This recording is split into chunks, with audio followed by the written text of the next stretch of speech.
o'clock hour this beautiful Friday morning. Today is the 14th day in the 12th month of the year 2018. Welcome once again. My name is Ruth Usman, and if you look at the time, it is time for us to TALKAM. Good morning to you, Joseph. Good morning, Ruth. I'm Joseph Osuigwe, your host today. Good morning, Nigeria. You're welcome to another edition or another episode of TALKAM, a show against human trafficking on Human Rights Radio 101.1 FM Abuja. And today also happened to be, or this month happened to be International Migration Day. Probably that should be on 18th of December. And we'll be discussing today on human trafficking through irregular migration. We have very wonderful guests in the studio today. We have experts. We also have a returned migrant who will be sharing his personal first-hand experience. Let me start with the first speaker, Mr. Kolawole Olatosimi, and he's the Executive Director of Child and Youth Protection Foundation. Mr. Kola, you're welcome. Thank you very much. Good morning, Nigeria. It's nice to be here. Then we also have here Cynthia Ifeanyi. She's the admin of Devatop Center for Africa Development and also our pidgin English speaker. Cynthia, how you doing now? I did fine, no. Now do well, Nigerian, so I don't tune in. Thank you. Then we also have Obinna Bolton. He's a returned migrant who will be sharing his personal experience. Mr. Chris, thank you for taking the bold step to come here. Thank you very much. All right. So, irregular migration has been, have been trending in Nigeria, and so many Nigerians have been, trafficked through irregular migration. Mr. Kola, I will be coming to you first. I'd like you to tell us what is the cause of irregular migration, and do you think Nigerians are trafficked through irregular migration, and how are they trafficked? And thank you very much. Irregular migration is when a person enters a country that is not a resident or does not have the required documents to enter, and this can be done with his own ability or with the aid of an agent. And when he uses an agent, we can call that smuggling of migrants, yes. and they're paid for. There's a thin line between irregular migration and trafficking in person. Yeah. In irregular migration, there is no exploitation. And we know that before trafficking can be established, there has to be exploitation. Yes. And so once you engage in irregular migration, your rate of vulnerability increases. Yes. And so once that increases, you are likely to be exploited. And once you start being exploited, trafficking sets in immediately. And a lot of things causes this to happen. We have what is called the pull factors and the push factors. Yes. The push factor is what takes you out of your country.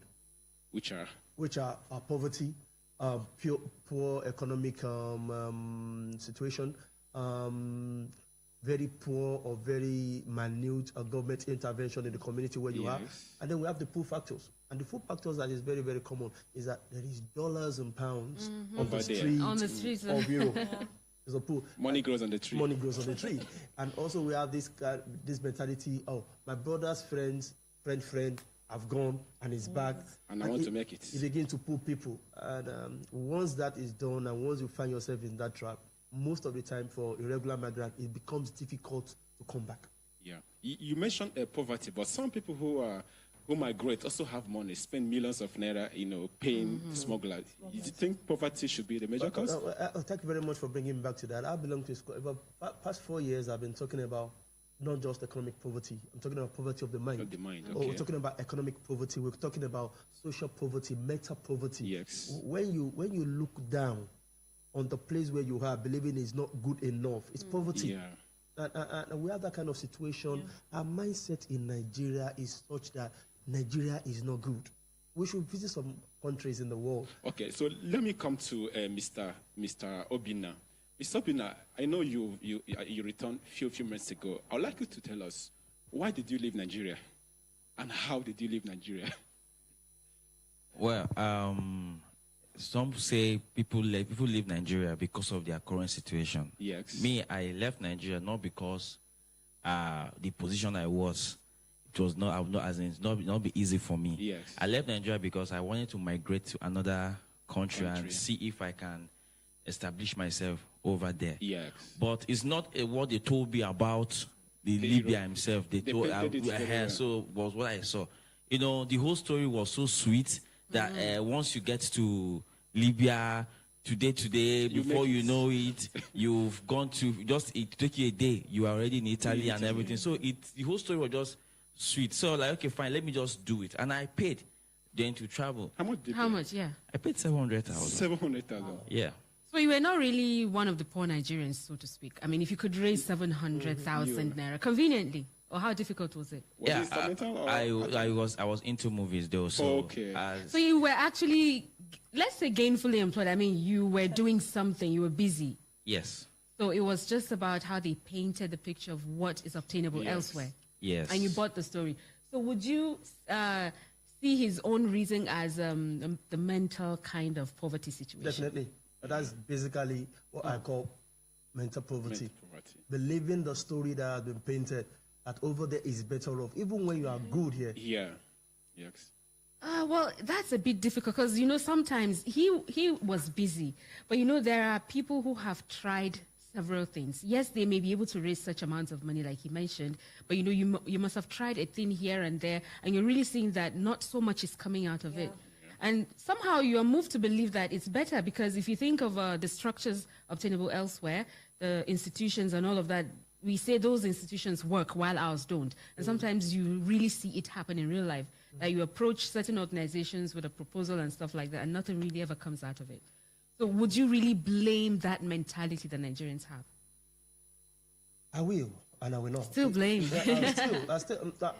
I've been opportune to be within the country and outside of the country, and I still say this, and I've been to some African countries and European countries, and I'll say this, basically, we have all it takes to work in this country. If a system is not working, then we need to stay here together and make it work. Make the system work. But also, I want to also blame the government for not encouraging the youth in the right way, in the right perspective.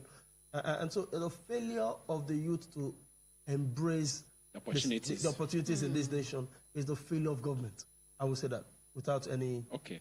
Can you tell us about your journey? Where did it start and where did it end? Well, I started from after someone came and told me about this journey and everything. So I paid money to a blogger, which I was introduced to the blogger. So the guy told me that, okay, you get to Libya in less than a week. A week? Then once you get to Libya, then to take you 2 days, you've crossed to Italy. Okay, so, but the idea of crossing is what I don't understand because I never understand if it was sea or how, because I have not the idea of this sea of everything. Yes. So when I was just trying to confirm, he now came and told me that it's not by sea, that all you get there is they will cross you with plane.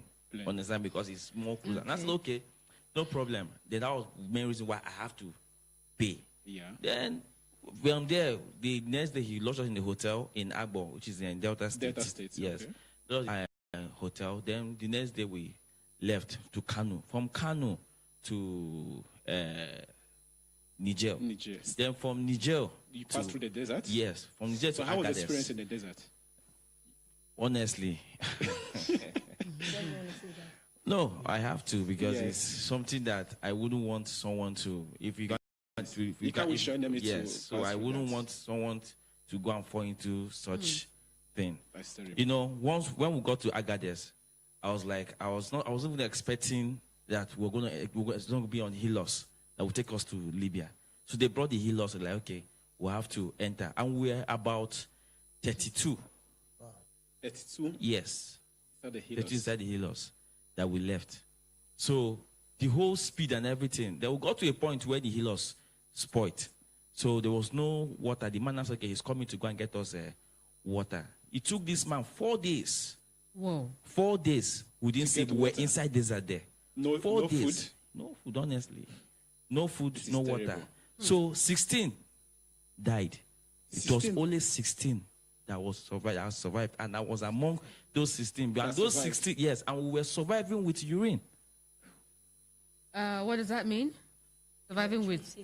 Yeah, we were taking urine just to survive as the means of survivor. Wow. So when the man came back, we were like, you saw dead body everywhere. And it doesn't feel as if, okay, these are people. Then it was like, we should just enter higher. That was how we enter Hilos, and the guy moved. But at this process, was there immigration officer who stopped you by? there were no immigration officers. Even So at the throughout Nigeria your border, journey there was from Nigeria there to was cross no over Niger- there was no immigration.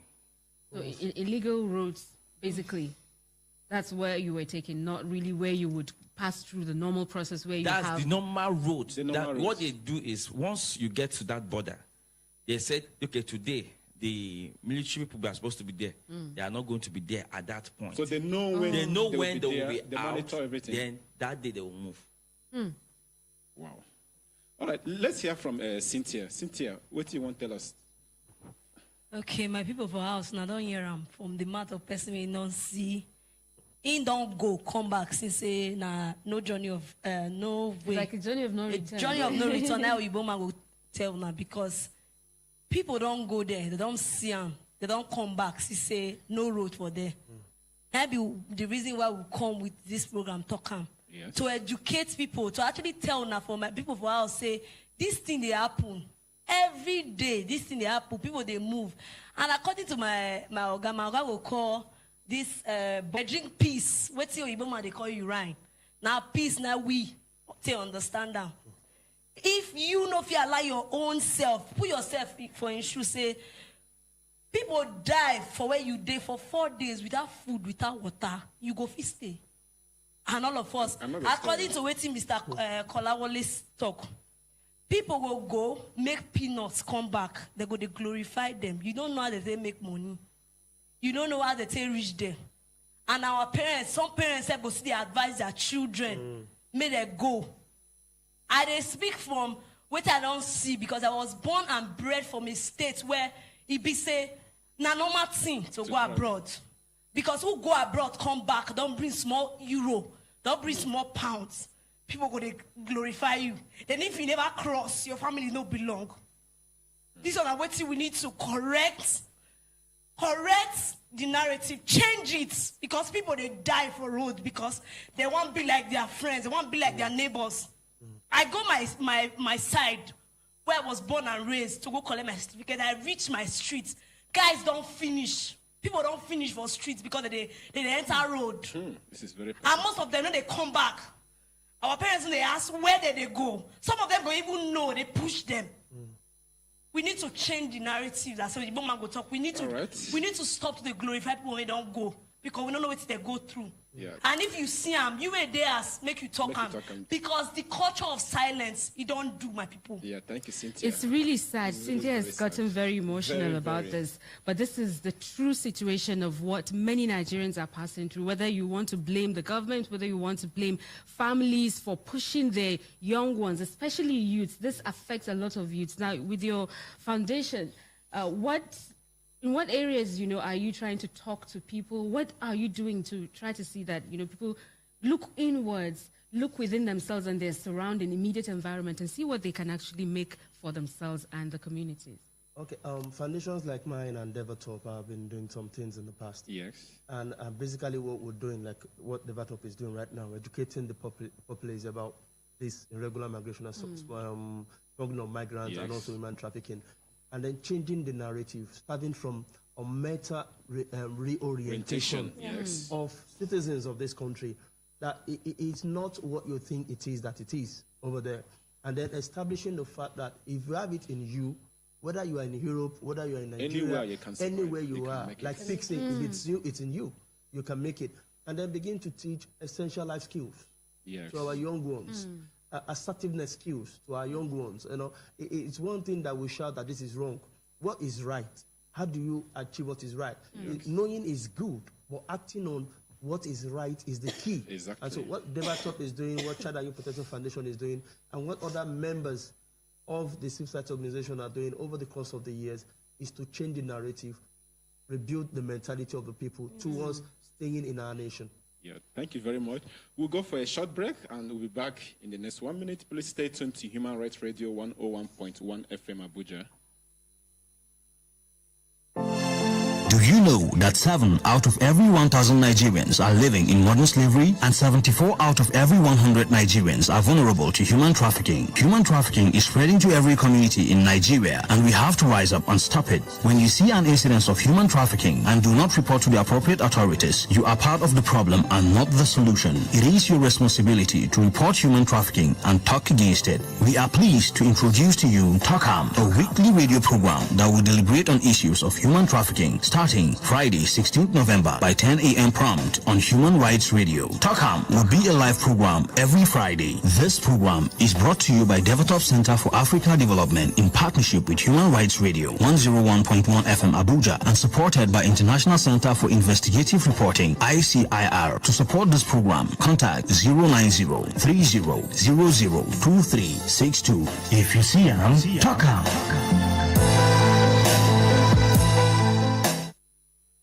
Okay, yeah, welcome back. You're still listening to TALKAM, a show against human trafficking on Human Rights Radio 101.1 FM Abuja. And our phone line will be open. You can call us on 090-300-02362. Come again, 090-3000-2362. All right. You can also call the studio line 081-8999-1011. That is 081-8999-1011. Please remember to turn off your radio as you call in and stick to the conversation, and let's see how many calls we're able to pick in the short amount of time that we have. Hello. Hello. Good morning. Good morning. Welcome to the program. What's your name? I'm Mr. Hosia Jatosanfa. Sorry, I didn't get your name. Hosia Jatosanfa. Okay, what's your comment? Okay, I'm not having to talk about. I just had a complaint I want to table with the Human Rights Rate. Okay, you have to put that in writing and take it to our office. All right, you can bring it here or to. He said he has a complaint for human rights. Okay. Yeah. Okay. All right, so you can take it to Sharif Plaza. Okay. I can also do it on what? I'm saying you should write a formal letter. Okay. Yes, and then take it to our office at Sharif Plaza. Okay, ma'am. All right, then. Thank you. We have another caller here.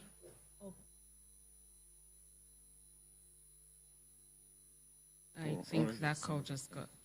Okay, so 081-8999-1011 is the number you are to call. Hello?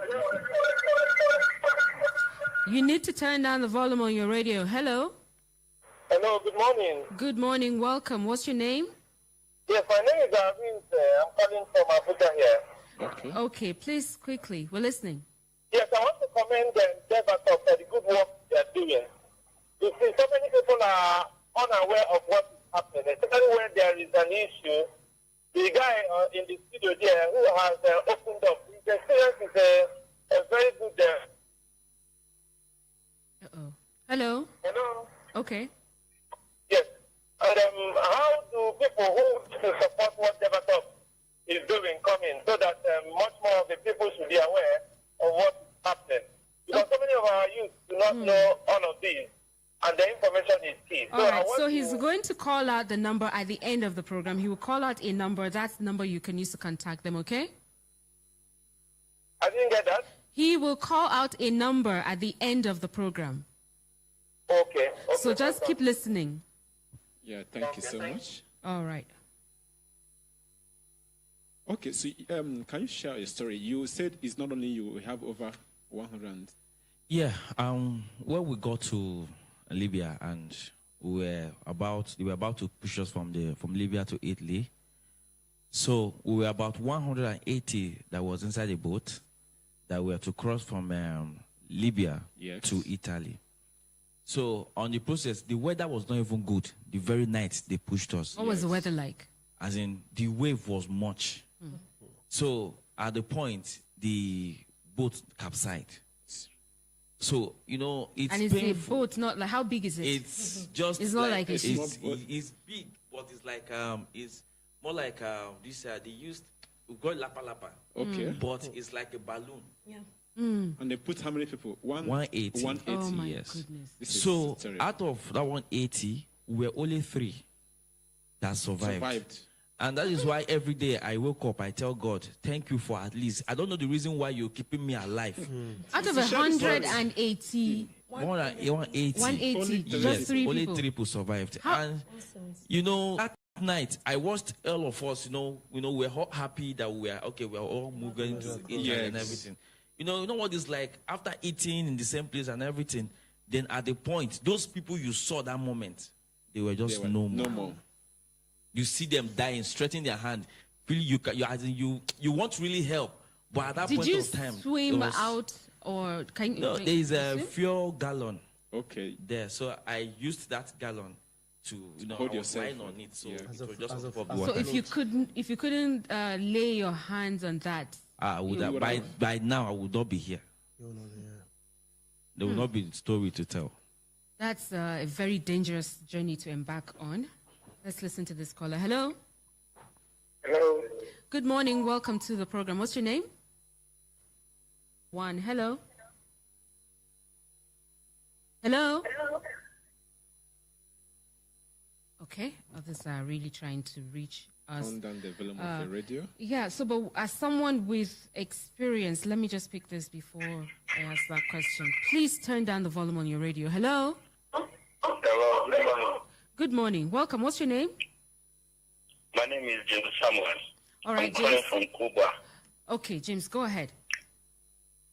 What I want to say here is that when you look at Nigeria, what really is causing you to go out of Nigeria? Is it lack of job, right? One of the reasons, And yes? what Yes. one of the reasons that caused Nigerian people, the youth, to go out, I'm a youth also, but I'm working. But the thing is telling me how the youth are getting stranded and frustrated, and that is the reason they are going out. So what is there is that why is it American people and European youth are not flowing out, that is flying out from their country to come here? It's because there is what? There is good leadership, and they have the skill, and they utilize the skill that they have and make available jobs. The few people that are governing this nation, they are not serious because they don't even care for the country. They are caring about them. How many are them? Did they reach 1 million of them ruling this country? But look at thousands and billions of people in Nigeria dying, killing themselves, father killing his child, child killing his father just because of money. All right, James. We have to let you go. What I want to say is that this country, the leaders are supposed to have a good idea that will bring jobs to this country so that it will stop youth from even having the mind to go out. Because if I'm living a comfortable life, I will not even think of going outside, and that is what will help us. All right, thank you so very much. But from experience, there are people who, at least even in this economy, maybe they are even able to earn up to, let's say, from 200,000 naira and above, and they are still willing to go out. Because I think so far it's as if they still cannot see a future for whatever they're doing, and then even for the country. Now, before you traveled, Chris, what stories, did you have any idea of the road, the risks, and all of that?